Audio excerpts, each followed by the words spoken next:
I tried to take a deep breath, catch my breath, and I didn't as I hit the live button. Little stutter there for you this morning, Saturday morning, good morning. Love everyone. Just wake up and say that, love everyone, every morning. And it's a better start than any other start, because if you come from a place of love, you come from a place of love. But that's not what this is about. I'm sure I've talked about your power, my power. I always say we, you, and let's just know I'm pertaining to myself. And if it resonates with you, then that's awesome. And if it doesn't, then it doesn't, and that's okay too. Giving my power away. I think that I and we always like to forget how powerful we are, and the biggest power I feel we wield is the power of choice. That free will to choose anything we want, from drinking a cup of coffee, painting a painting, to feeling. But when you begin to give your power away, which is a real thing, giving it away to external circumstances, to other people. I used to walk around and get pissed off because I'd have to be around somebody and that person would put me in a mood that I didn't prefer, and I would blame them. But the reality is I blame myself because I'm giving them the power over me to control how I feel. And it's very liberating when you're aware of the amount of power you have over yourself when you choose to use it the way you prefer. Choice. Everything is choice. I'm not a hypocrite when I say to people when they ask me, what do I, this and that, how do I do it? I said, you gotta change your state of mind. Just change it. And it's as easy as you want it to be. And it really is that easy.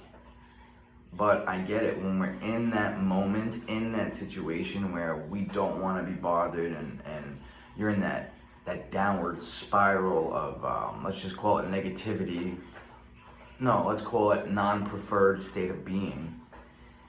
It's difficult to snap out of it. But the thing is it really? Or is that just a story that we tell ourselves to keep us in that victim mentality?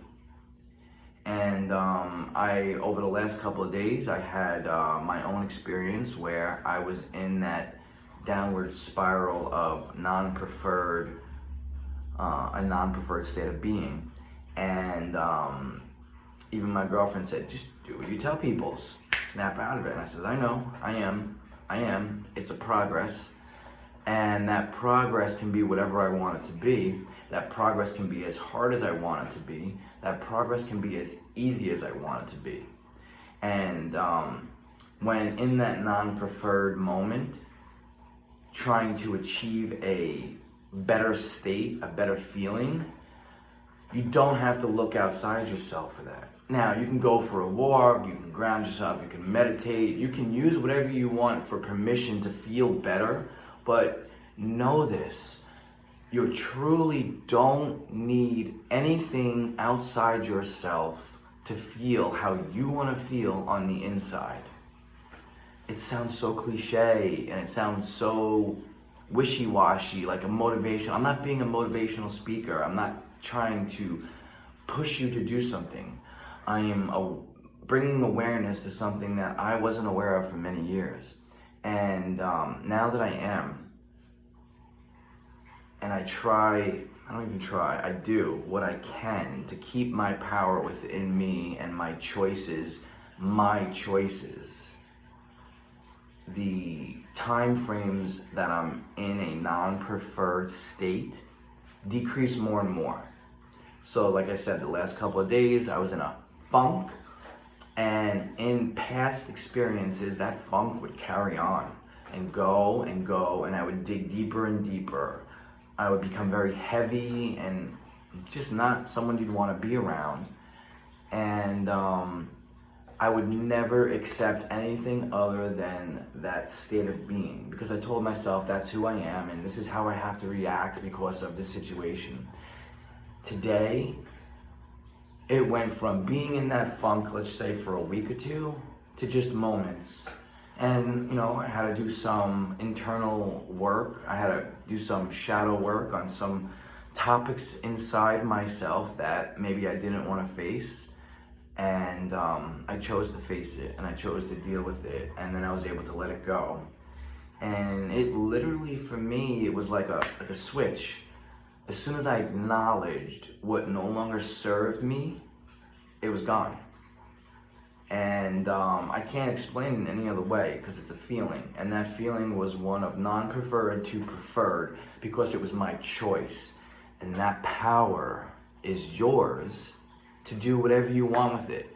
Don't give it away. Don't fall victim to your external circumstances because Peggy at work makes you mad and Steve talks about you, and you don't have to sign up for any of that stuff. If I was to walk up to you and call you a jerk and you chose to laugh or cry, it's your choice. You can believe whatever you want to believe. And yeah, that sounds silly, but when you take that concept to a very internal awareness and you apply it, it will work. It's no different than that. Pete calls me a jerk. I laugh because I know that's not true. So why don't we just do that with the state of being? I am depressed and I am sad. No, I have an excess of energy, and instead of doing something with it, I'm labeling it as sad and depression, and then the symptoms follow suit. Just give yourself permission in the moment to not be. And that might take some distractions like a meditation or a walk or a painting or a conversation with somebody. But it's so possible. And that retraining, that reprogramming, that can become the new norm.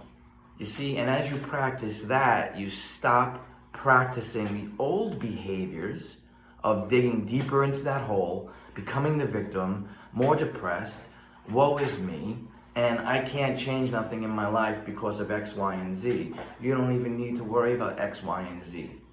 Just worry about your inside and what you prefer and start making the choice. And like any wheel of momentum, there might be some lag until that new momentum catches up and you're on that new wheel or that new path. But I assure you, practice that. Practice that like you practice the opposite. I mean, you have the choice. You can choose to be one way or the other. And yeah, if you're going 100 miles an hour in this direction and you just want to go left, that abrupt turn is going to have some repercussions. But eventually that repercussion is not a repercussion, it's just a norm. And that norm can be choosing to be in a better